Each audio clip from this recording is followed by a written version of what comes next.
Okay. Hello. I hope everyone has had a great day. It's wonderful weather here, at least. And yeah, it's very beautiful. I'm going to start this video off reading a poem and then see where it goes afterwards. This poem is called Wingmakers. I am destined to sit on the riverbank, awaiting words from the naked trees, and brittle flowers that have lost their nectar. 1,000 unblinking eyes stare out across the water from the other side. Their mute voices seek rewards of another kind. Their demure smiles leave me hollow. Am I a perpetual stranger to myself? The thought brands me numb. Am I an orphan trailing pale shadows that lead to a contemptuous mirror? Where are these gossamer wings that my destiny foretold? I am waiting for the river to deliver them to me, to lodge them on the embankment at my feet. My feet are shackles from another time, my head a window long close to another place. Yet there are places that salvage the exquisite tongue, and assemble her wild light, like singing birds the sun. I have seen these places among the stillness of the other side, calling like a lover's kiss, to know again what I have known before, to reach into the harvest and leave my welcome. These thoughts are folded so neatly they stare like glass eyes fondling the past. I listen for their guidance, but serpentine fields are my pathway. When I look into the dark winds of the virtual heart, I can hear its voice saying, "Why are you trapped with wings?" And I feel like a grand vision inscribed in the sand, awaiting an endless wind. Will these wings take me beneath the deepest camouflage? Will they unmask the secret measures and faithful dwellings of time? Will they search out the infinite spaces for the one who can define me?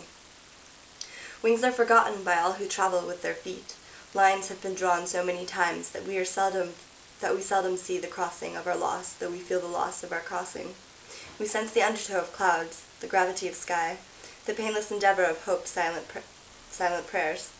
But our wings shorn of flight leave us like newborn rivers that babble over rocks, yearning for the depths of a silent sea. I found myself suddenly old, like the blackbirds that pour from the horizon. My life has soared over this river, searching for my wings. There is no other key for me to turn. There is no other legend for me to face. Talking to flowers and gnarled trees will only move me a step away when I really want to press my face against the window pane and watch the wingmakers craft my wings. So this is a poem by the Wingmakers. Spiritual philosophy, but the man James Mahu, who some writing of his was that I read in a previous video. That's one of his poems, which is included in all of the philosophy content, which again includes like artwork and interactive, conspiracy, just principle, like teaching, processing methods to work with the material, to work with the heart, living through virtue, which has really helped me a lot, and specifically helped me a lot with fear, because fear, fear, so strong. Fear, I think, is the most limiting aspect in our lives. Everything sort of is stemmed from fear. All of the conflicts that we have in our world, in between each other, with our planet, with other planets, I don't know, just as a species. All of that comes from fear. And it's such a powerful emotion, such a constricting and debilitating emotion.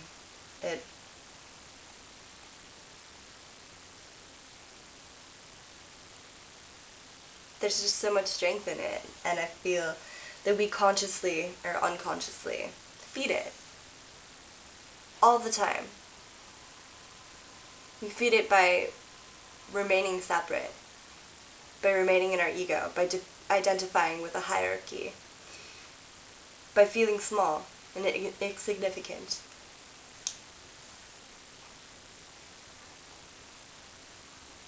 by turning towards anger, turning towards hatred, violence, and judgment in order to, I don't know,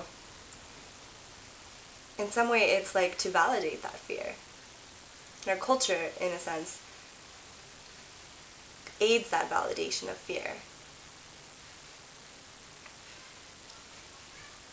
And I feel that fear is the ultimate issue in our world right now. Like, as a collective consciousness, as a collective unconsciousness, fear is the biggest factor.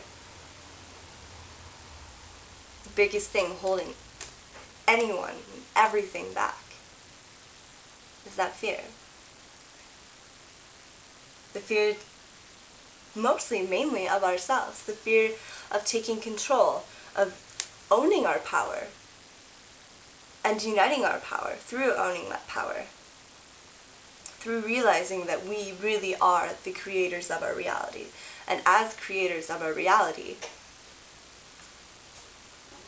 this collective reality that we all experience in our own reality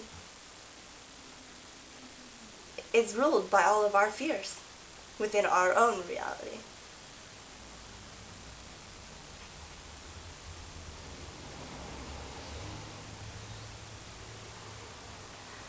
So, on an individual level, working with how you respond to fear, where you have fear, what makes you afraid, and really going inside and doing the inner work and processing it all is one of the biggest, most important things that you can ever do, that you can do, to truly alter where we're going and what's happening to us.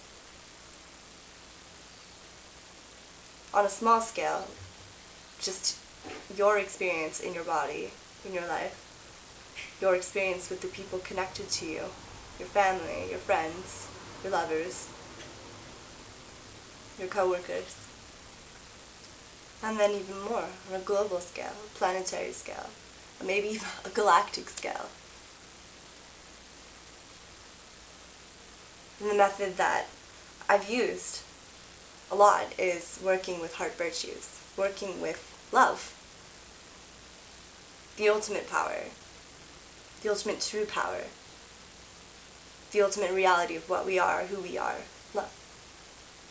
So, the virtues are appreciation, compassion, forgiveness, humility, understanding, and valor.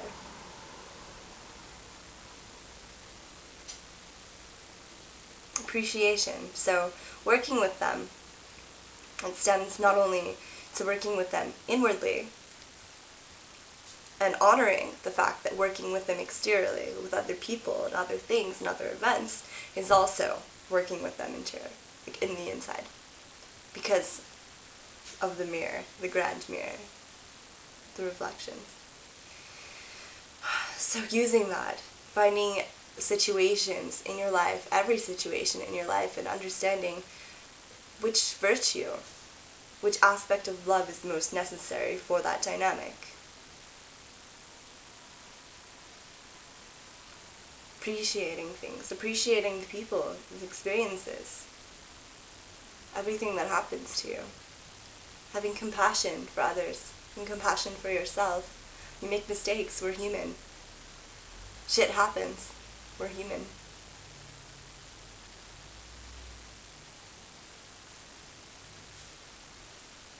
You just have this idea of what being perfect is, or what being love is. That, I don't know, doesn't really fit with this, otherwise this wouldn't be this, if that makes any sense. But it's true. Forgiveness. I think that one's really big with the past, and even present.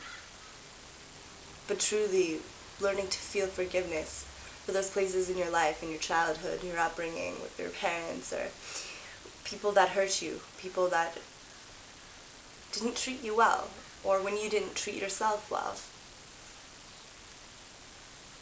We hold on to those things. and tapping into yourself, really going back and going through the process and forgiving it.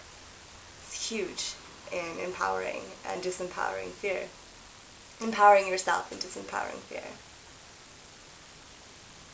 And humility. Remaining humble. Remaining in that place of knowing that we're all equal, we're all one. There's no separation. There's no better or worse. There's no polarity. There's no hierarchy.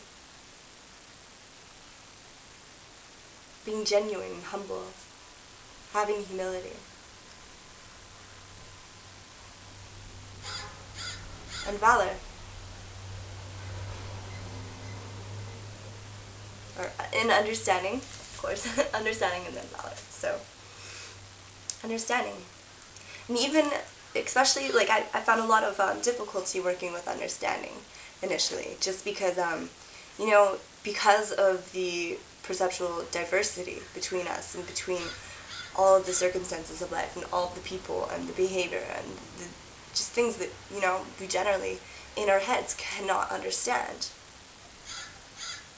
Cannot see why they occur, why a person chooses to take an action such as terrible action, do something horrific, or perceived horrific. It's difficult, but when you work with it and really try and feel it and consciously feel that understanding in your heart, even if your mind doesn't really get it, your mind's just like, wait a second, your mind's trying to judge, your mind's trying to go, oh, well, this is wrong, this, that's terrible, it's horrible, it can't happen, this is, what's wrong with that person, blah, blah, blah, blah, blah. It's gonna happen, but in your heart, you can find that understanding. That understanding is there. That understanding that we are all part of creation. We are all part of the Creator. And then valor. Standing for that. Standing for that truth. Not standing up and trying to control and trying to impose and trying to conform and trying to change another person or make another person believe what you are saying or speaking or what your truth is. But having valor for the fact that you need to stand strong in your own truth. And you need to have valor within yourself and find that truth. Recognize that truth. And when you step into that truth, be it. Embody that truth. Embody yourself as the Creator and creation. And there is ultimate empowerment. There is the ultimate change, the ultimate shift, the ultimate ascension, evolution, the golden age, enlightenment, nirvana. Therein is the ultimate standing of who we are, what we are, embodying your truth. You don't have to teach it. You have to be it. There are plenty of people whose paths call for them to teach. But what we can all do as equals is embody our truth and creatively explore whatever method, whatever way that truth can be put into the universe and put into the collective unconscious and put into the reality, the grid, the matrix, the grid that connects every single one of us.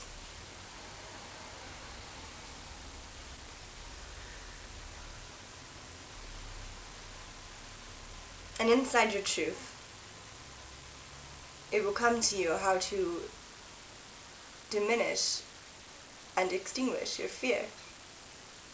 It doesn't have to be